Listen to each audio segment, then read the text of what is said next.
What's up guys, Shade Tree Surgeon here with my friends at the Ride Factory here in Tampa, and I'm about to take a little test ride on this Softail sitting behind me. But I'll tell you, it ain't any old Softail. Let me take you on a little walk around of this thing real quick.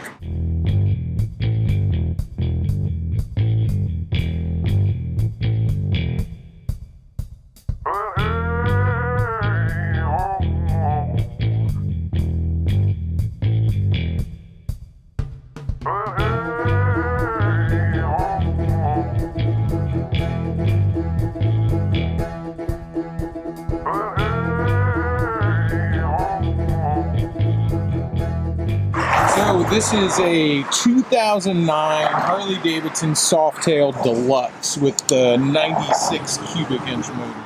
And Brian and the boys at the Ride Factory have been over this thing and done quite a few cool things to it. Right off the bat, you see it's got the 21 inch front. And normally I'm not a fan of big wheel bikes, you know. I think the whole big wheel thing has got kind of a bad name because of these absolutely ridiculous looking big wheel baggers. But I'll tell you, a 21 inch front on a cruiser like this, on a Softail, I think that looks pretty fucking good. It's not obnoxious, it just makes the bike look low and lean. I don't know, I'm sure people are gonna argue about it. Some people are gonna hate it, but I think it looks pretty fucking cool, especially with those big fat spokes like that. Those big fat spokes coupled with the white walls front and rear. I don't know. I think that's a good look, especially for a Softail Deluxe. And of course, he's got some 16-inch 8-hangers on it, and knowing Brian, as always, everything is internally wired. And wiring is one of Brian's fortes, so when it comes to stuff like that, I always know his shit's fucking perfect. Once again, me personally, I'm not the biggest fan of 8-hangers, but on this bike, I don't know, they look pretty good. It looks exactly like it should. Big, long, low freight train with a big front wheel and 8-hangers. It's definitely a certain kind of look that some people really dig. Like I said, not exactly my style, but I know a lot of people love this shit. And I can't lie, it does look pretty good on this bike. They also got rid of the floorboards and put forward controls on it. I dig that too. He's got the Ride Factory custom pedal on there. That's pretty fucking cool. But yeah, got rid of the grandpa floorboards, which really, you know, kind of clean up the whole look of the bike a little bit. Put that updated Speedo tack combo in there too. And really, really fucking trick, something you don't see all the time. It's got the 2-inch Ultima open primary. Now that looks fucking tough. You know, that is pretty fucking cool. If you're into that sort of thing. I tell you, I am. I actually really love the look of an open primary. I think it looks tough as fuck. They didn't go overboard on this thing. I think they did just enough. Just a few little touches here and there, and especially with that open primary, and just made a pretty cool looking bike, man. You can come up here and buy it. They're asking $11,500 for it. They've gone through everything on the bike. They had the transmission apart. It's been fully serviced. New neck bearings, new wheel bearings. They really did a number on this thing. It's basically like a brand new fucking motorcycle, even though it's an 09. And it comes with a 2-year warranty, unlimited miles, 0 deductible. I don't know. What do you guys think? Like I said, this bike ain't exactly my style, but it does have style. I mean, it does have that cool style, that freaking those tall 8-hangers, the big front wheel, long and low. I'm gonna leave it up to you guys. What do you think? Would you ride it? Is this your bag? I know my sport bike guys are gonna be crying foul, saying I'd never ride that slow ass piece of shit, but I got a lot of cruiser boys in the comment section too. What do you guys think? Well, I'm going to see what I think, man. Let's take this thing for a spin. All right, let's see how this bad boy does. You know, I've ridden a few Harleys, but never actually ridden one with a 96 before, so this is going to be new to me. Of course, I'll be honest, I actually probably really don't have enough experience with Harley Davidsons to be able to tell the difference between a 96 and a 103.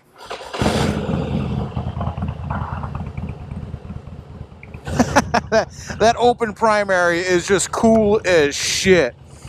It reminds you that motorcycles are dangerous too. Again, I know all my sport bike dudes are going to be like, why the hell would you have that dangerous shit on a motorcycle? Because it looks fucking cool, that's why. Some people just ain't gonna get it, and that's alright.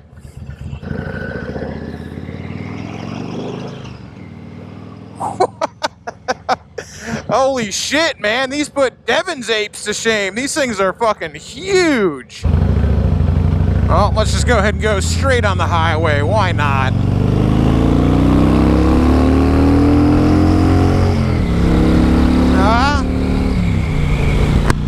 It moves. Oh, right up to the cops. Are there ape hanger laws in Florida? I find myself wondering now. Damn, this is fucking, I'm not gonna lie, this is pretty fucking cool. This is a highway cruiser right here, man. Oh, this makes me miss the Rocket 3. So far, smooth as silk, man. I thought that big front wheel would kind of make it heavy in the steering, but feels fine to me.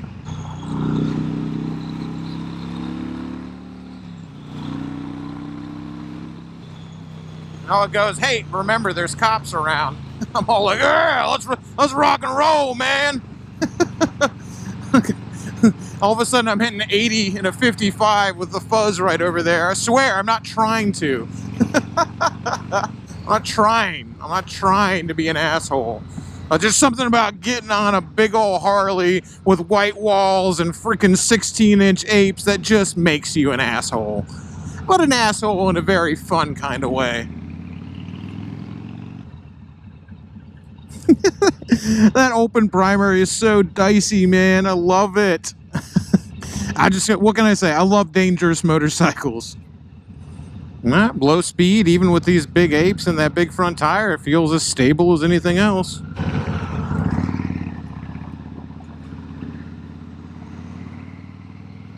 This thing actually rides pretty fucking nice.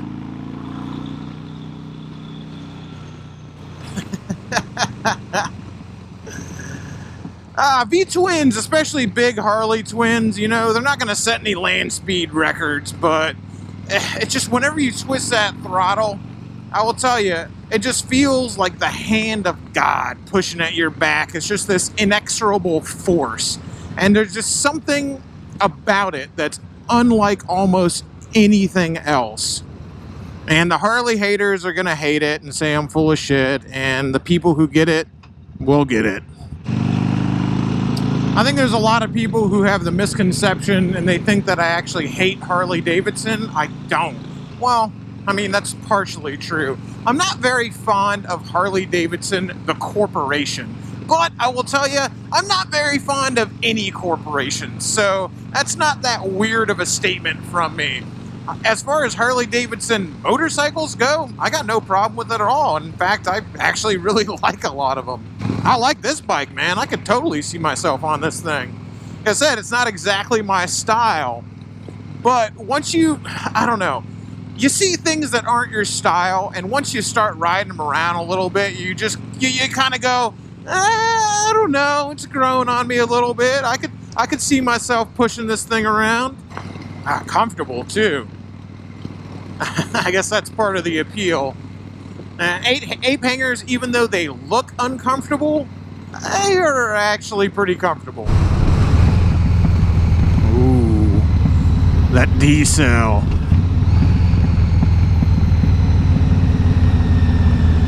I like that exhaust. Not too obnoxious. It's not just in your face, rip the world apart loud. Loud, definitely loud. It's not silent, but just not obnoxious. There's always something to be said for an exhaust that's loud and sounds great. Definitely know it's there, but it's not so obnoxious that people are gonna fucking hate you. Oh, that's kind of cool. I didn't realize that. I got a little 6 that lights up there when you're in top gear. Oh, and it's starting to rain. Oh, man. Summertime in Florida, that's how she do. Better get this bike back before before they have to do a full detail on it. I don't work for Ride Factory. I don't get any kind of commission. There's nothing like that at all. They're friends of mine, and I actually kind of thought this bike was cool, and I asked Summer, like, hey, why don't you Mom would let me do a little feature on it and ride it around. She said, sure thing. So, you know, if you're interested in buying it, I'll have all their information down below, but I'll tell you, I'm not getting anything for it. I just wanted to do a little video on it for you guys and ride it around a little bit. I think more, I just wanted to ride it around. It's kind of a cool bike, and I go, you know what? I wanna take that thing for a little rip. So, like I said, if you're interested in it, give Summer a call. It's for sale right now. They do actually ship nationwide too, and like I said, the warranty's nationwide. You don't have to be here for them to service the warranty. I don't know. This is a pretty cool fucking bike, if you ask me. Yeah, I dig it. That's just something about the ape hangers, that big old front wheel. This is definitely a cool guy bike. Oh man, look at them! Look at them storm clouds. The nothing is coming. The nothing. All right, get back quick. I'm almost back there. Ride Factory is in Ybor City. If you guys aren't from Tampa, if you watch my videos, you'll be familiar with Ybor City. Ride Factory is actually only like oh no, way from the sport bike guy. Ride Factory is only like a quarter-mile away from the Dirty Shame.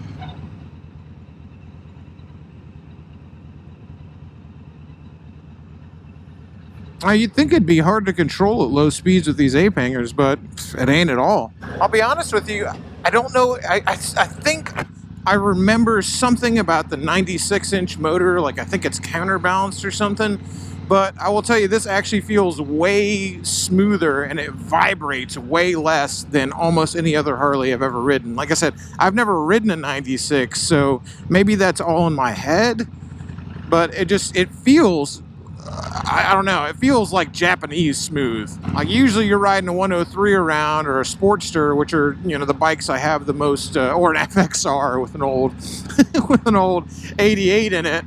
But those are the bikes that I have the most experience on, and those feel like they're fixing to rattle themselves to death. And this thing, I don't know, man, slick as grease snot out of a goose, if you ask me. It really does feel like almost Japanese smooth. And here's the Ride Factory up here. Anyway, thanks for sticking around, guys. Don't forget to give this video a thumbs up. Leave me a comment saying whether you love the bike or you hate the motherfucker. And, you know, if you dig it, subscribe. I got a bunch more videos. And if you really like the bike, go ahead and give Summer a call here at the Ride Factory. And this could be you.